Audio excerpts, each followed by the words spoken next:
Hi po sa inyo. Nandito muli ako para mag-share po sa inyo kung paano workshop ng bonsai. Ang i-workshop ko po ngayon itong Red Baliti po. I-repat ko din po siya. Matagal na po ito sa training pat nito yung nakalabas ng kanyang mga ugat. Muli po sa mga hindi pa nakakapag-subscribe sa aking YouTube channel, paki-subscribe po ang aking YouTube channel para ma-update po kayo sa mga ina-upload kong videos. Umpisa ko na po ang pag-workshop.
Itong sanga na to,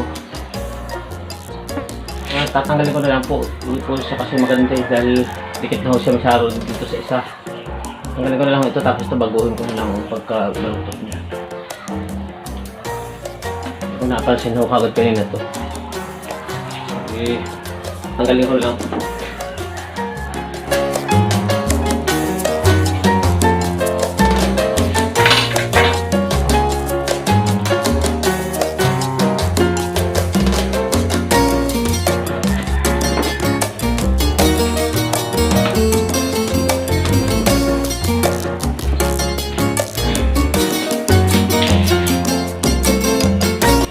Ito ang magandang pangkat sa branch ng ganito para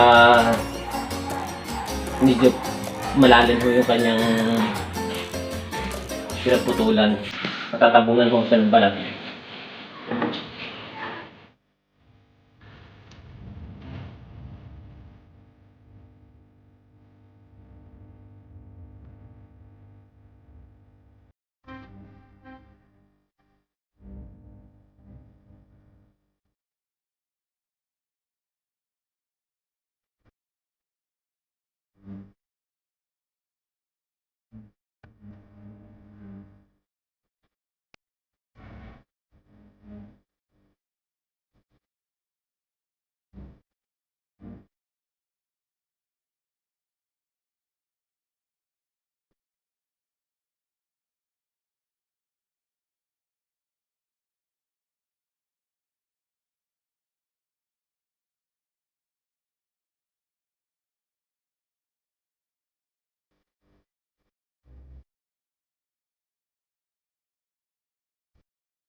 Okay na po siya. Na tapos ko na pong i-workshop. Pero hindi po maganda yung kanyang pat. Ililipat ko na rin po siya para complete na. Yan. Para makita yung ganda niya. Itong pat ko na ito, ako rin ang gumagawa ng bonsai pot.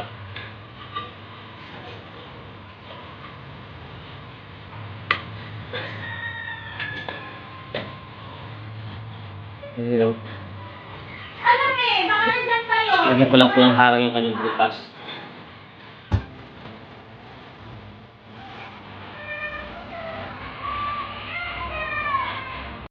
Ang ganyan lang po ako naglalagay ng screen sa butas niya.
Ayun po siya. Mas maganda na po siya kaysa kanina. Sa mga hindi pa po nakakapag-subscribe na aking YouTube channel, kung sa tingin nyo naman po nakakatulong sa inyo itong isinare ko ngayon, pag-subscribe po ang aking YouTube channel para mapanood nyo pa po yung mga next videos na i-upload ko. Salamat!